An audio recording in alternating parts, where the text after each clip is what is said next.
అదిగో ఇదిగో పట్టేసుకున్నామంటూ సిట్ నానా హడావుడి చేసేసింది. సినిమా జనాలు మొత్తం మత్తులో కూరుకుపోయారంటూ మీడియా అందరి మీద వేలెత్తి చూపించింది. హైదరాబాద్ బ్రాండ్ ఇమేజ్ మొత్తం పోయేలాగా టాలీవుడ్ ఇండస్ట్రీలో దాదాపు టాప్ పొజిషన్లో ఉన్న అందరినీ లాక్కొచ్చి మరీ విచారణ జరిపించారు. క్షణం క్షణం ఆసక్తిగా సస్పెన్స్తో ఎపిసోడులు నడిపించారు. ఉదయం నుంచి సాయంత్రం దాకా హడావుడిగా బ్లడ్ శాంపిల్స్తో సహా అన్నీ తీసుకుని చెమటలు పట్టించారు.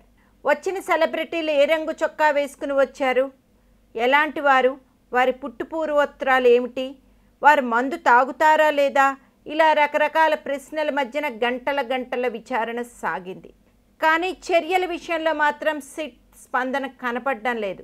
ఈ కేసులో ఇప్పటి వరకు ప్రధాన ఆరోపణలు ఎదుర్కొంటున్న కెల్విన్, జిసాన్, మైక్ కమింగాలు సహా మొత్తం 20 మందిని అరెస్ట్ చేసిన అధికారులు త్వరలో వారిపై ఛార్జ్ షీట్ వేసేందుకు రంగం సిద్ధం చేస్తున్నారు.